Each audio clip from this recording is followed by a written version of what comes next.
between the ways in which social media privileges and rewards interaction and spontaneity, and foreign policy might like interaction, but it likes spontaneity a whole lot less. And yet we've seen over the last decade the comfort level at various aspects of the US government's foreign policy and security apparatus really change with a stunning, almost wholesale turnover. I remember when I was at Wired magazine covering the ways in which the military tried really hard to limit soldiers, sailors, airmen, and Marines' interaction with Twitter, with Facebook, with MySpace before that, and ultimately came to the kind of grudging acceptance that 19, 20-year-olds are just going to be digital natives, and the military needed to get on the other side of that. And if we get on the first slide,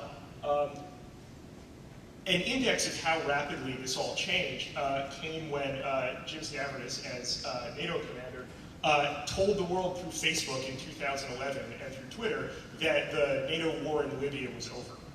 And you've never seen before that moment an announcement of the end of formal hostilities like that. And if you get the second, this was Jim's Facebook post just announcing that, okay, we're sort of moved on from a war now and into a new phase of what would happen.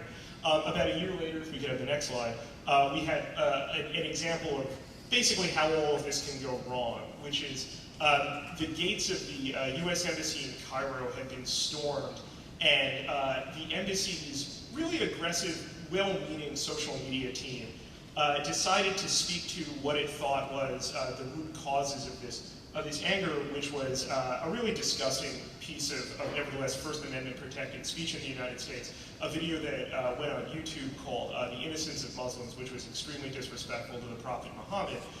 Nevertheless, if we get the next slide, you saw tweets from the embassy sort of undercutting the concept of the freedom of the filmmakers to speak to this and sending a mixed message that satisfied neither Americans nor Egyptians. And it spoke to the difficulties, the inherent tensions that exist within social media and its use by government.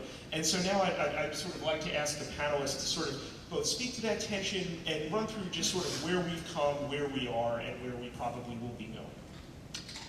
Terrific. Okay, I'll be glad to start us off. I thought what I would do is just give a couple examples that have occurred in the course of my last 4 years as the NATO commander. I'm now the dean at the Fletcher School of Law and Diplomacy at Tufts University, so I've kind of shifted from that military world to the academic world. I will note this is, after many years of giving speeches and being in symposium and colloquia, this is the first time I'm wearing jeans. So I'm feeling good about Another that. first. And I'm thinking maybe if I come back next year, I won't shave in the morning and kind of complete the whole South by Southwest picture. Can we go to the first one?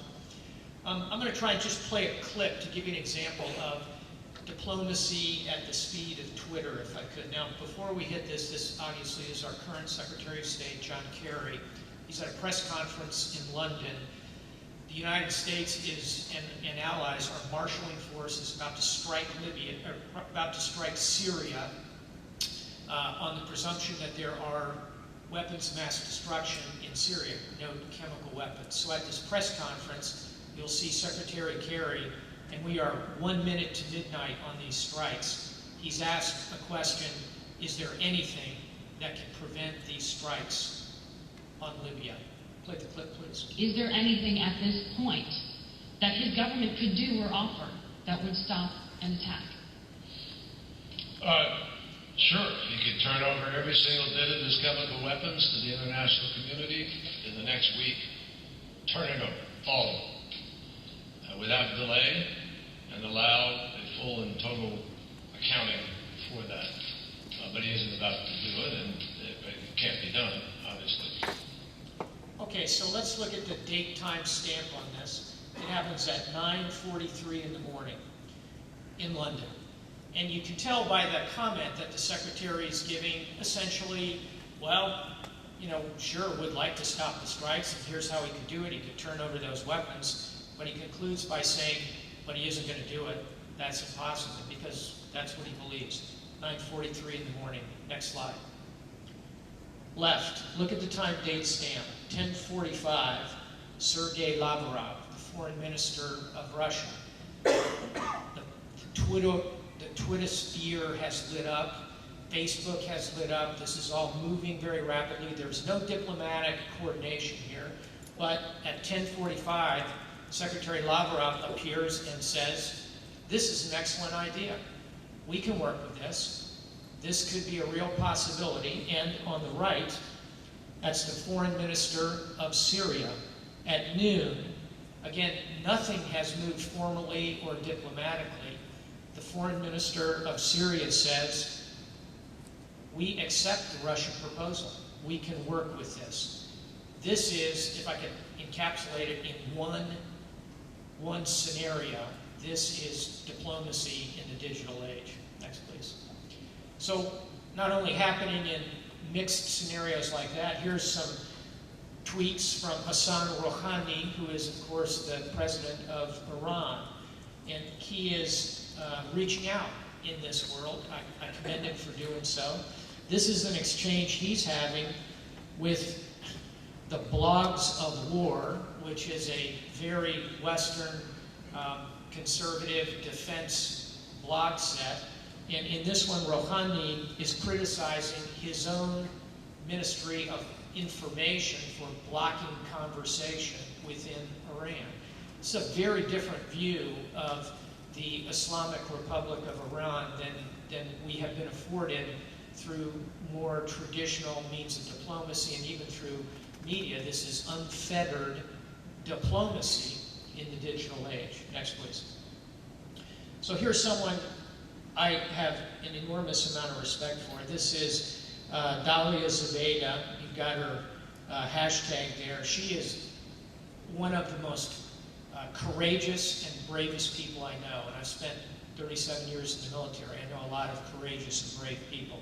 I put her at the top of the list. She's a blogger who tweets, blogs, and pushes for freedom in Egypt.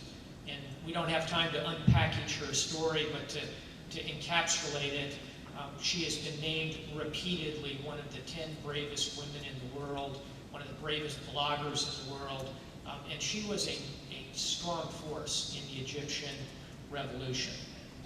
Unfettered access and transparency to voices like this is part of diplomacy in the digital age. Next, please. So another example from the Egyptian revolution. This was a Facebook page, has hundreds of thousands of people liking it. We are all Khalid Said, who was one of the martyrs of Tahrir Square. Next, please. Now, we love to think that this is all brand new, this idea of things moving through different channels. You can go back about 70 years in Europe to the days of Radio Free Europe, which reached out to the Warsaw Pact countries, and Radio Liberty, which reached out in Russian to the Soviet Union. And they moved on radio, which was very traditional at the time. Next, please. And they also used these. These are enormous balloons, hot air balloons that are filled with leaflets and flown across the borders, across the Iron Curtain, to drop hundreds of thousands of leaflets in the 1950s. So there's been this nascent idea of how to move message in this outside the norms of diplomacy. But what is different today, obviously, is what South by Southwest really celebrates. It's the tech. It's this fusion of policy and tech that can move the world in a digital way through non-traditional diplomatic means. Next, please.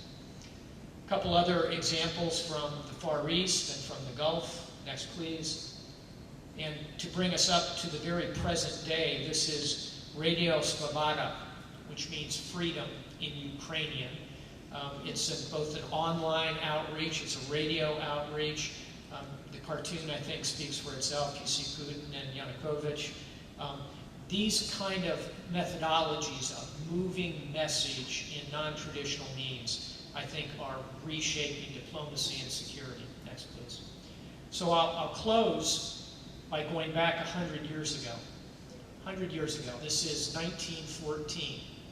This is the graduating class at the French Military Academy, kind of the West Point of France. These are very brave young men. They were all men in those days. They're about to go off into battle because the world is sleepwalking in World War I.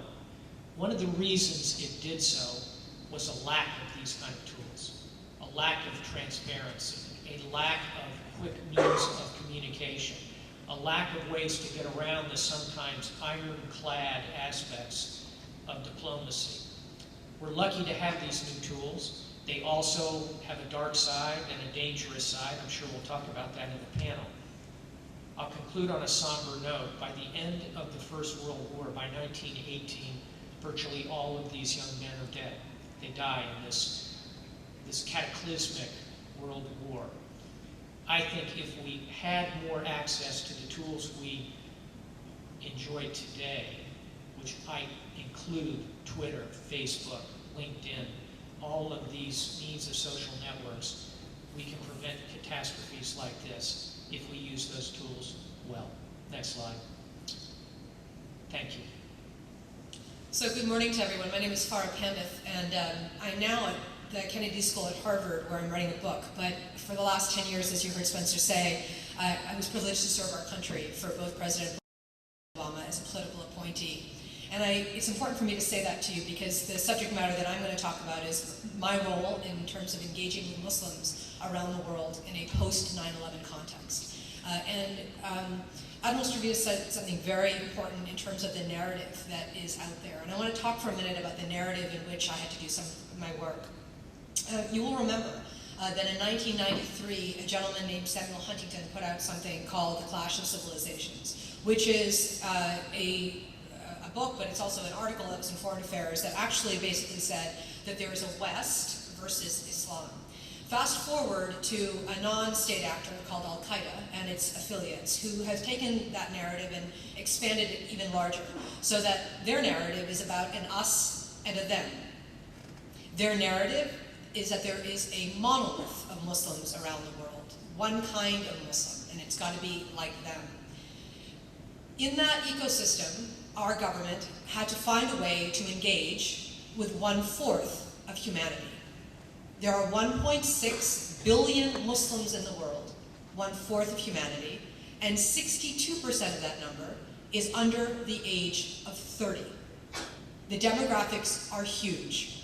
In the context of this ecosystem, the young people that are growing up in a time that we've never seen before. What is that time? It is the post-9/11 era, when every single day from September 12th, 2001 until today, they grew up and are seeing, and you're seeing it too, the word Islam or Muslim on the front page of a paper, online and offline.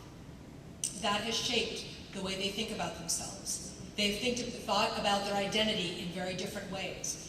They think about the way they are looked at, but they also think about the power of their own narrative. And it is the power of that narrative that I want to talk to you about. How does the US government begin to push back against the narrative of Al-Qaeda and us and a them? They can't do it without the help of the narratives that exist within the digital natives. And in that context, we began an effort to lift up the voices that are what I would describe as being credible voices, not government voices, but those that are living in the world. And so in the context of my last job as Special Representative to Muslim Communities, a position that was established by Hillary Clinton in 2009 to engage with youth, to push forward in a global way that Muslims live around the world, not just in one region, and finally to focus on civil society, it was fundamental that I listened to the voices of youth. And in the context of 4.5 years in that job, I traveled to more than 80 countries around the world. And in order for us to do our job, I had to listen. I had to listen and I had to engage and I had to hear what young people had to say, and I couldn't just do it with a microphone. I had to do it with technology. I had to give dignity to the voices around the world, because a Muslim living in Suriname is as Muslim as a Muslim living in Sweden, as a Muslim living in Surabaya, Indonesia. To give that dignity across the world meant that we had to understand that we had to build platforms of credible voices. and find a neutral way in which those voices could feel like they could engage with the US government. How did we do that?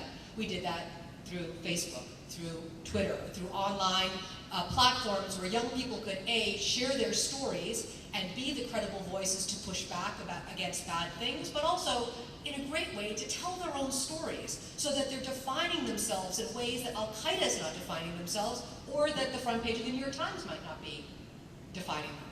So lifting up those credible voices and connecting them around the world. One of our programs is called Generation Change, which was a program in which we were basically talent scouting around the world, finding young people who didn't fit into the available boxes and pigeonholes. They were social entrepreneurs. They were hip-hop artists. They were graffiti artists. They were credible voices within their communities. We weren't just looking at it as a country and saying, what are Muslims in Spain doing? We were understanding the context and the nuances of the different experiences across a country.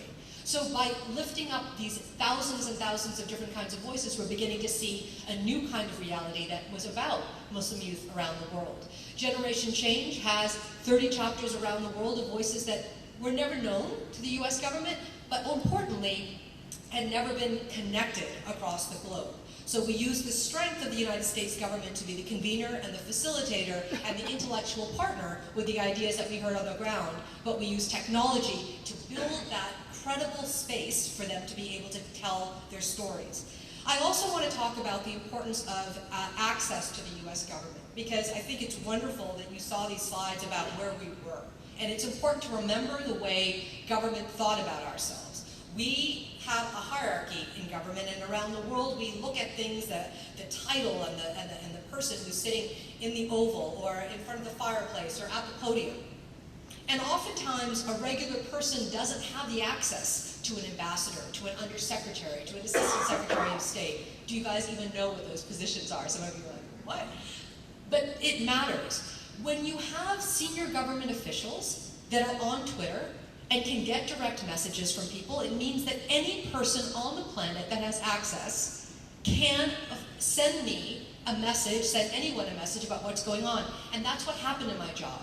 People were following me. People were saying, Farah, I liked what you said, or Farah, that was ridiculous. That doesn't make any sense. I would send out a tweet and say, hey, I'm going to Brazil. What NGOs do I need to talk to in Brazil that are important around these issues? And I'd get a flood of information back from regular citizens who normally would not have the chance to engage with US government. What does that do as policymakers? It gives us a complexity and a nuanced approach to what's happening with this glob, this monolith that Al-Qaeda would like you to pretend that is Muslims. No, there's diversity around the world that is Muslims, and government needs to know that, but more importantly, Muslims themselves need to hear the stories of different Muslims around the world, that they're not dependent on the only images that they're seeing in mainstream media. So technology was really important for me in the job that I just did. It changed the narratives. I know we're going to get into a longer conversation. I just want to say one last thing. All of us, most of you in this room, I believe, are Americans. And fundamentally, we put forward the principles in our Constitution about dignity for all. And it's that dignity of voices, the ability that everyone is equal, that they have a chance online to tell their stories, that was fundamentally important to me as I did my job when I was in government. So I'll stop. Thank you. Morning or afternoon, doesn't matter. I'm Joshua Gates, and I'm at the U.S. Agency for International Development, which is the development arm of the U.S. government. We work in over 90 developing countries around the world, and digital is changing how we do development. It has to, because our goal, in order to be able to understand the people whom we're trying to serve, the billions of people whom we're assisting, whether it be women, girls, education programs, elections programs, etc., we have to be able to have that two-way conversation between the citizen and the work that we're doing. This is an example of the Facebook page from yesterday from Pakistan. 102,000 likes. Being that USAID, a bureaucracy, has 102,000 likes, I'm quite proud of that. Digital has also changed how we're working internally. 4 years ago, we weren't even able to chat. We didn't have a chat client internally, but now we do. It's been interesting to see the strategy of how we use social media in our outreach and our communications. Of course, when email was first on the scene, there were lots of protocols and policies about what could be sent and not be sent. Now with Twitter and Facebook and the immediacy and the ephemerality of the social media, a lot of people are very worried about, well, does that need to be cleared? Does that tweet need to be cleared? Is that the right hashtag, etc.? So it's definitely growing pains. But it's crucial for us that we get to a point where we understand how digital is affecting the lives of those whom we're serving, because that helps us have better programs. Farah talked a lot, very eloquently, about voice. A lot of what we work on, and what I work on particularly, is human rights and technology. So this is a screenshot from the Google Play Store. There are lots of apps for the Cambodian language Khmer, the national language of Cambodia. 2 years ago, if you were Khmer, you wouldn't be able to text in your own language using your own alphabet because that technology hadn't been developed. Well, communication is fundamental to the future of democracy as well as the fundamental future of anything that we do. So through one of our programs, we were able to create an ecosystem so that these types of innovations can come out.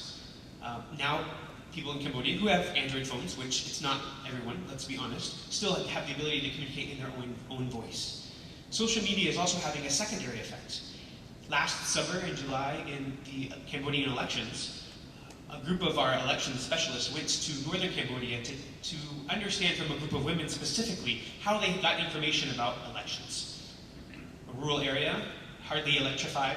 The women said, Facebook. What?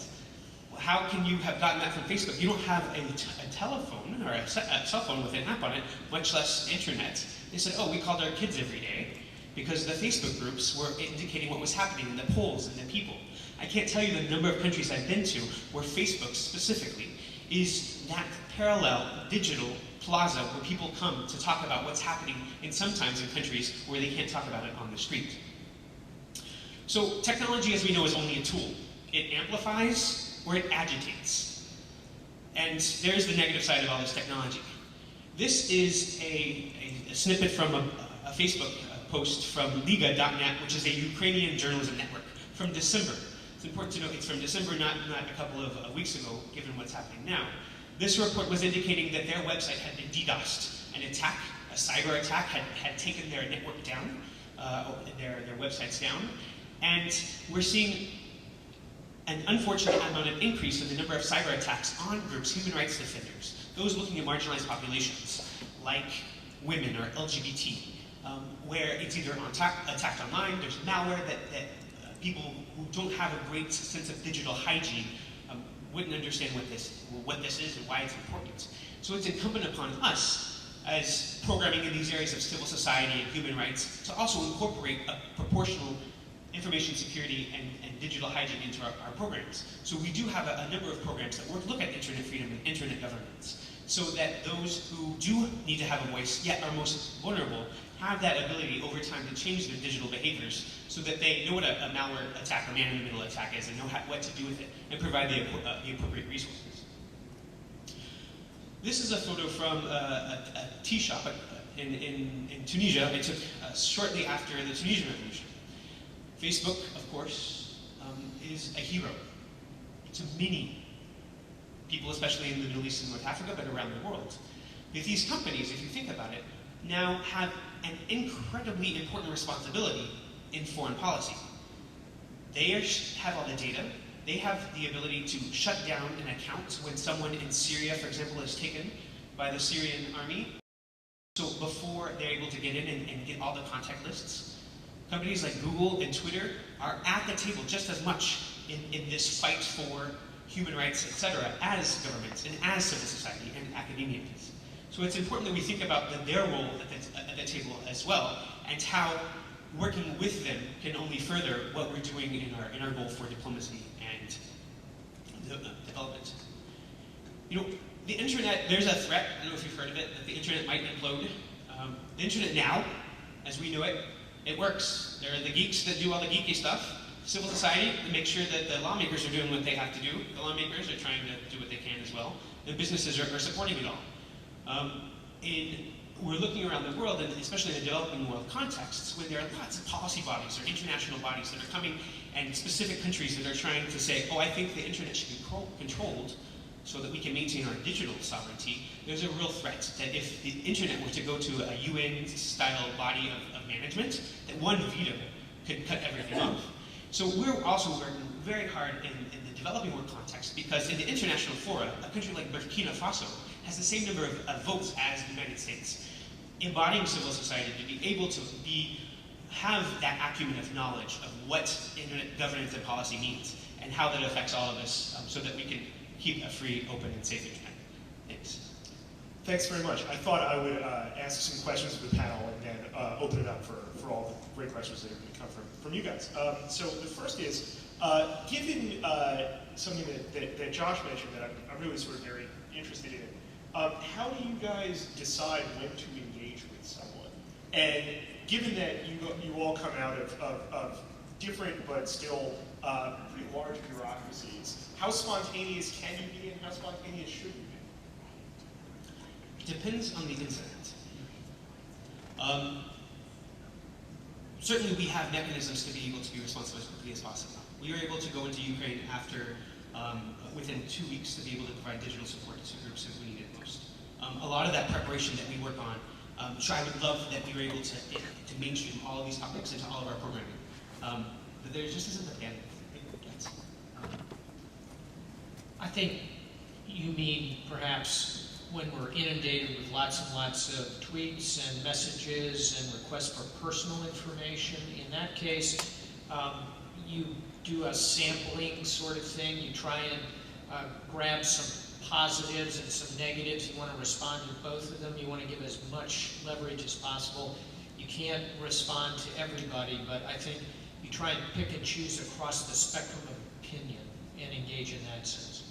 So I think that it comes in a couple of different ways. I mean, we at the State Department, when I was there, I saw over a course of time a change in the way in which there was a comfort level, obviously, as you talked about in your introduction.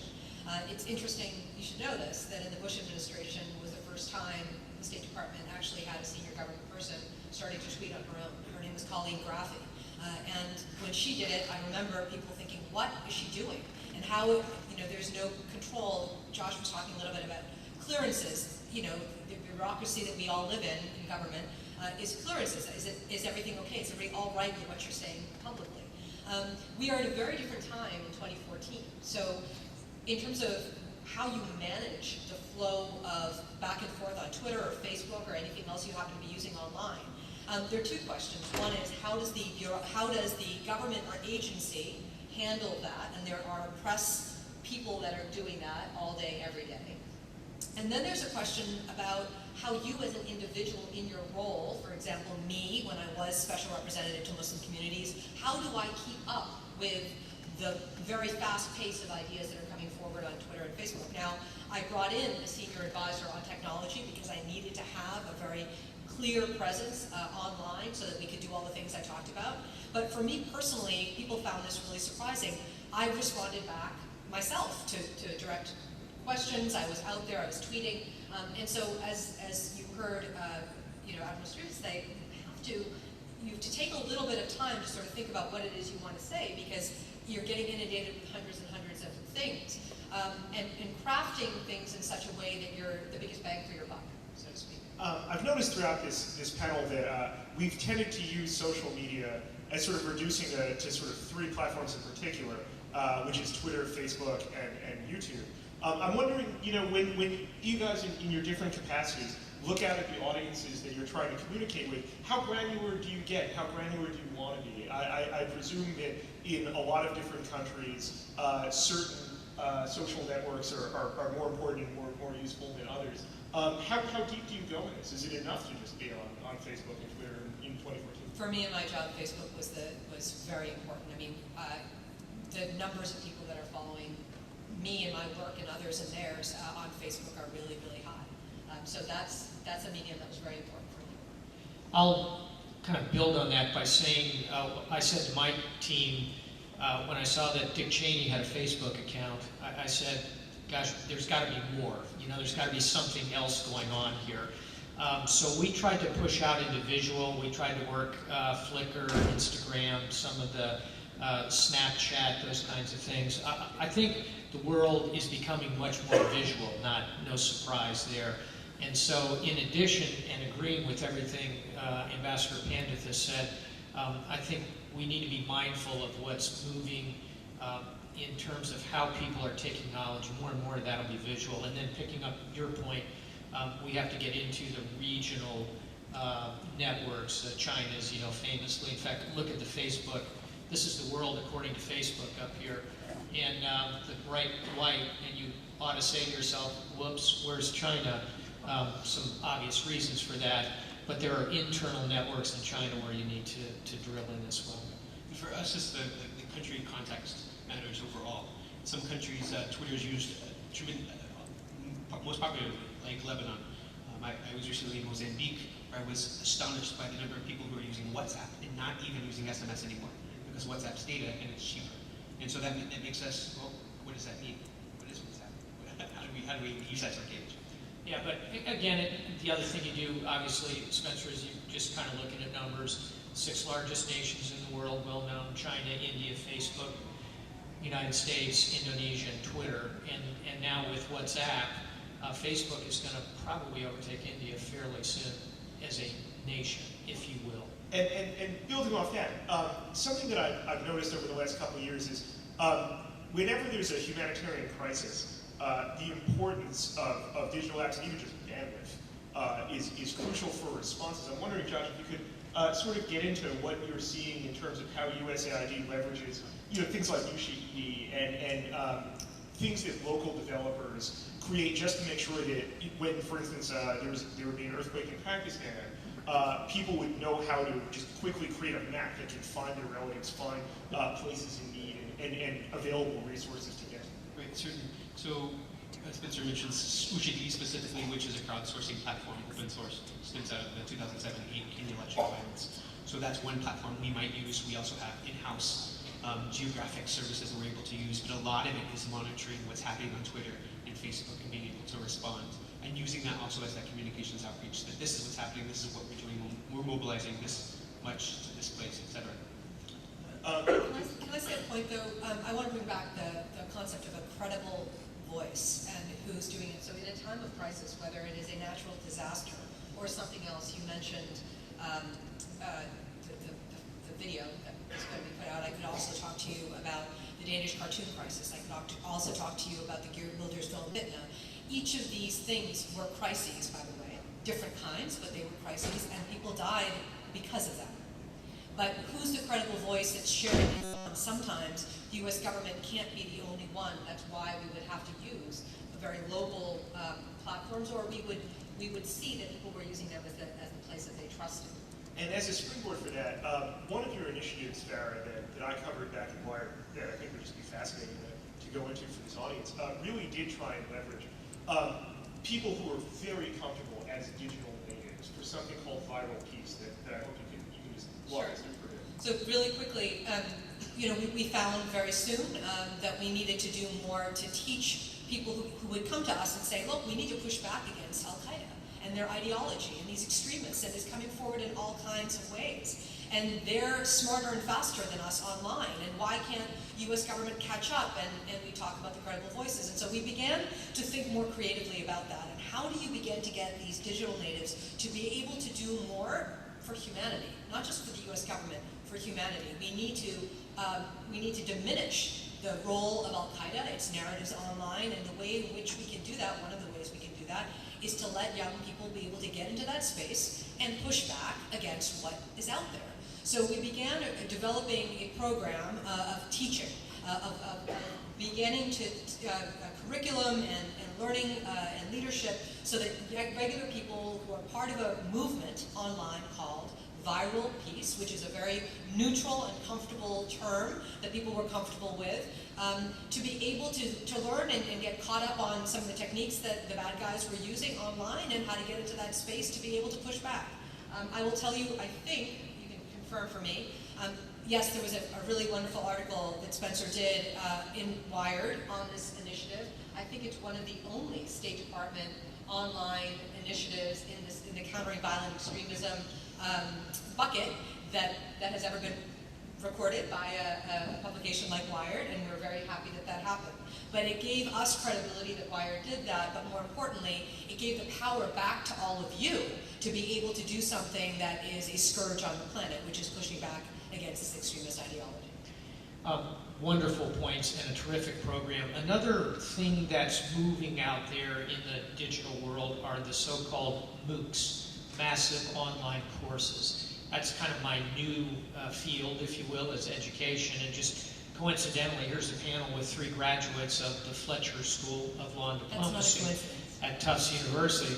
And the point is taking these kind of ideas and moving them not only through what we've been talking about thus far, but moving them through education and through these MOOCs, I think is a very powerful way to really take the name of this panel, open source. It's just how you can plug different kinds of tools into a pattern that creates stability and peace and education and the things that we're all striving for. I want to ask one more, and please, if anyone has questions, just come to the microphone so we can get everyone involved here.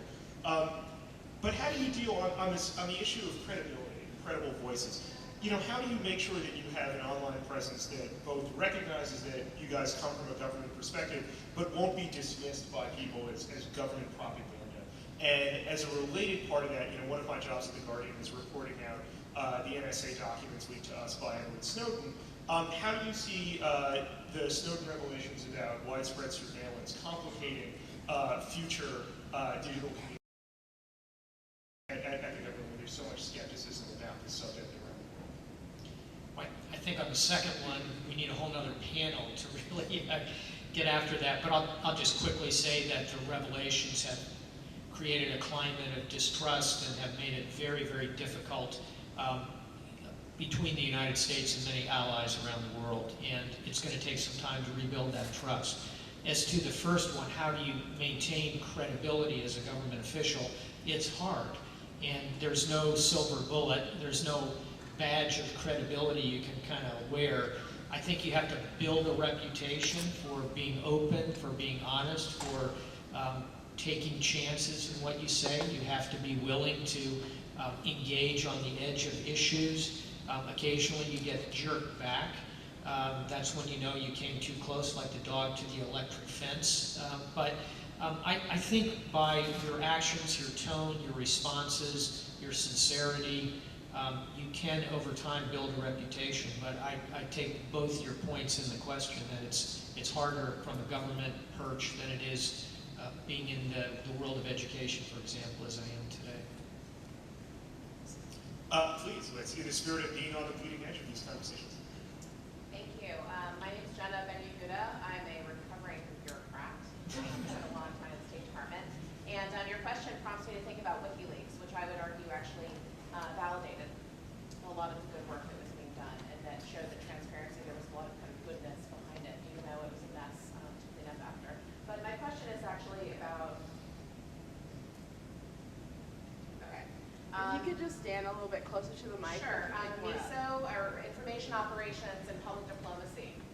The date was, Thomas Jefferson could take a missive, and it was very easy to keep things kind of focused from the foreign policy perspective. But now you have so many actors, some of which are meant to provide information, others of which are intended to distort information or provide a very segmented piece of information. So I guess my question is, especially for the Admiral and for the Ambassador, what your recommendations would be on an effective kind of interplay between state and DoD so that these kinds of campaigns can be better coordinated to achieve what are often, but not always, the same objective. Yeah, as so often, a really good question has the seeds of the answer in it, and I think yours is an example of that. It really is about partnership. I would argue state, which is diplomacy, defense, and frankly, development. You really have to put all three of those together.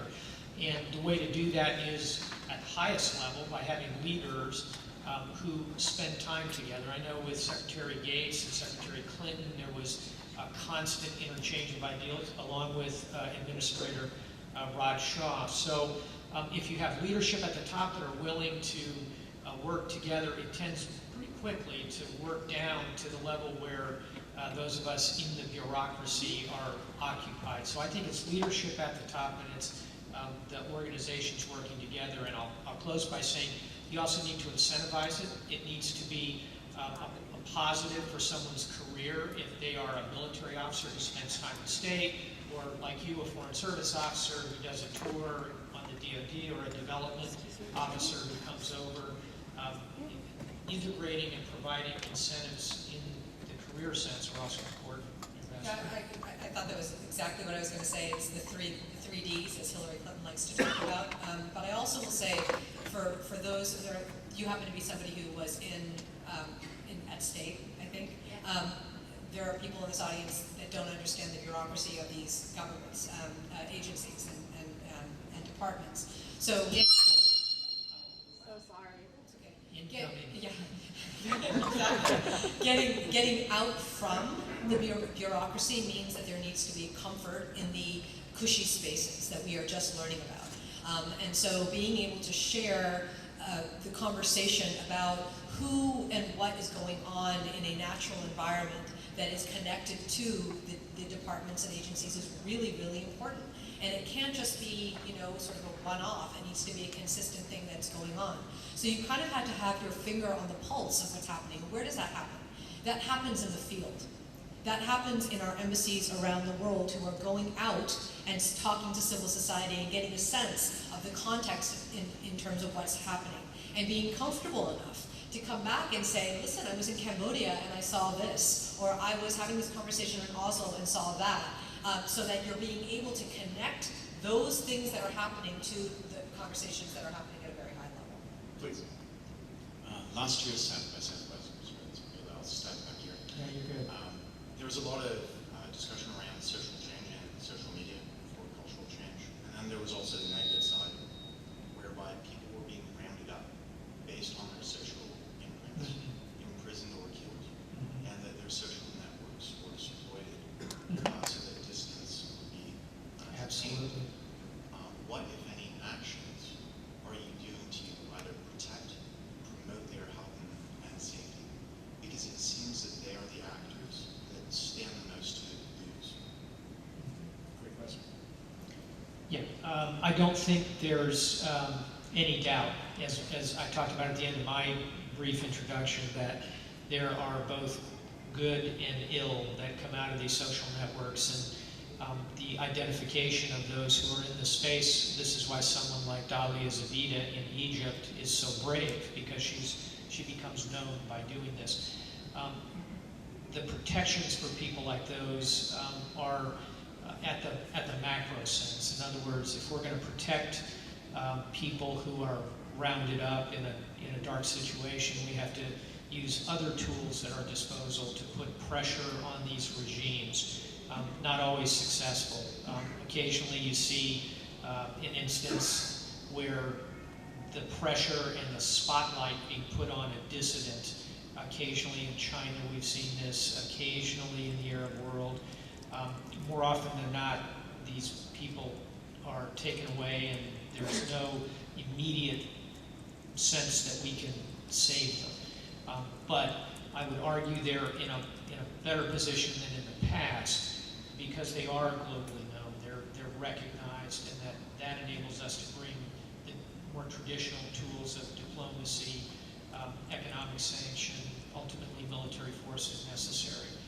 So unfortunately there's no quick answer, but the fact that it's occurring in such a transparent way makes it, I think, more likely that eventually they will be saved. Please. Hello, my name is Andreas, fascinating panel today. You used the words open source with quote marks deliberately.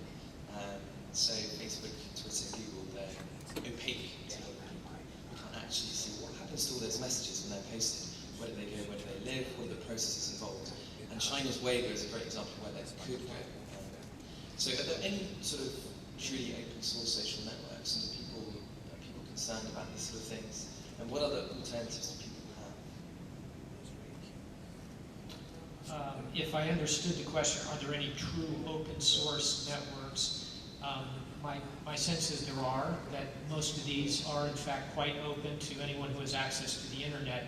If the question is, what about people that don't have access to the internet, then they would clearly be somewhat left behind. I think from a coding perspective, the open source being able to, everybody in the world can see the code. I don't recall the specific name of one where a number of people were working on. You might know the name. But that hasn't taken off yet. It's because there isn't that mass already. The tipping point is already been reached for Facebook because all your friends are on it. And so there are questions, of course, about what happens with data privacy. What if my account is not set up correctly so that, for example, it gets hacked into, and then the Syrian Electronic Army is able to see all of my networks and then wait outside for me at my next event. So these are really precious and pressing issues that need to be built into all of what we're talking about, as the gentleman before you alluded to, information security and digital hygiene based into all of our programming, and we're working very hard to do that. Okay, great. I guess the bigger picture is more about accountability. We've seen things like the rise of Bitcoin as something that anyone can do once to go and look at how it works. Whereas with all these social networks, it's very opaque. Thank you. Yeah, I'm not sure what Yeah, is the short answer. Please. Hello, my name is Elena. I'm with Syracuse University Newhouse School of Communication, but I'm Russian and I'm from there. I work as a journalist in Russia, and I would like to ask a question about internet hygiene again. You talked about DDoS attacks, but internet is also a place for very offensive, very negative comments, hate speech, harassment. How do you balance off? What are the policies to balance the First Amendment and like the natural urge to just keep your page clean and decent? And my second question will be about your opinion. What do you think holding back governments in other developed countries to be that open on social media, to be that approachable? And are you implementing any programs to encourage foreign governments to be on that level of internet proficiency? Thank you. I'll take a swing at the second question. The biggest thing we can do, I think, is communicate through example. And so the more that various nations, we happen to be talking about the United States, but the more that our leaders use these tools effectively and admit the facility of open source diplomacy and foreign policy, the more likely it is that other nations will step up and follow. And that was the case earlier, Spencer alluded to the military, which was a very closed, non-open source society. Over time, because more and more people are using it, there's a certain inevitability, and I think that'll occur in the international realm as well, and I'm starting to see that now with many of our European allies. Most certainly, and there's also the Open Government Partnership, which is an international organization that's working with governments to open data. Essentially, a number of governments have signed up. USAID specifically has a project called Making All Voices Count, which is working in 12 countries currently to strengthen the communications between the citizen and the city hall, so between the government and the citizen, through the use of technology as a tool. So two really quick things. One on your issue of sort of hate speech, and you can imagine that in this day and age there is, first of all, there's an increase of hate speech around the world, period, in terms of all kinds of hate speech. I am appalled that in 2014 we are seeing, for example, in Europe, as the numbers of people who have survived the Holocaust are dying off, there is an increase of Holocaust deniers. Where we are in 2014, it's appalling, okay? When you begin to think about how you push back against hate and extremism and all these things that are going on in our ecosystem, it is why it is so important that we see the shift that's happened, I think, in the last 10 years, certainly around some of these issues, where the coalition of voices that get into that space to push back means that government itself doesn't always have to be the only one that says that isn't going to happen, that does not stand by. We believe in freedom of speech, absolutely, but the ability to make good judgment on how you say a particular thing, is a complex, it's a very complex kind of exercise. What you often see is others that take on that microphone to be able to do it, and so I've seen a shift, certainly in the work that I've been doing around that. In terms of, just in terms of your second point, I did want to just say one other thing as well. There are a lot of governments that are looking very carefully at how well the United States is doing in a wide number of things, and this is absolutely one of them. But I agree with what was just said in terms of there is definitely a shift of folks that are beginning to put their foot in the water, saying, okay, we'll try this much, and see how it goes. On hate speech, and this is a 10-second comment, on hate speech, what we're really talking here about is crowdsourcing decency and civility over time. And I see that more and more, and I agree with the ambassador. Sorry, sir. Apology needed. Thank you. This has been fascinating. My name is Paul Carroll. I'm with the Plowshares Fund based in San Francisco. We work on nuclear security and risk reduction. I think I only heard Josh use the word lawmaker, and I wanted to ask, not to criticize Ambassador Pandith, but when you said government, I think you meant the administration or the executive branch, because there's a very vibrant other part, which is Congress, and they aren't under the same constraints of getting clearance of something they send out. Foreign affairs committees, intelligence committees, and so on. So this is kind of a domestic question, actually two questions. I'm focused more on the second two words of this panel, foreign policy. Foreign policy really until recently was not very democratic with a small d, and it has become more so, and I think that's a good thing. But I'm curious, I guess, on two things. All of this strikes me as the administration or these, the ability to clearly and quickly and eloquently communicate outward to the world, say we understand you, we're more global, we get it. But then you have some dinosaurs a couple miles away from the State Department. I'm afraid we got to get to a question. Okay. So the question is, how do you think about that in the administration? And the next administration may not be so friendly. Second piece is, how do we as citizens of the United States use social media, use open source to express ourselves? Case in point, the Iran deal. We happen to support it. Not everybody does, but empowerment can help that.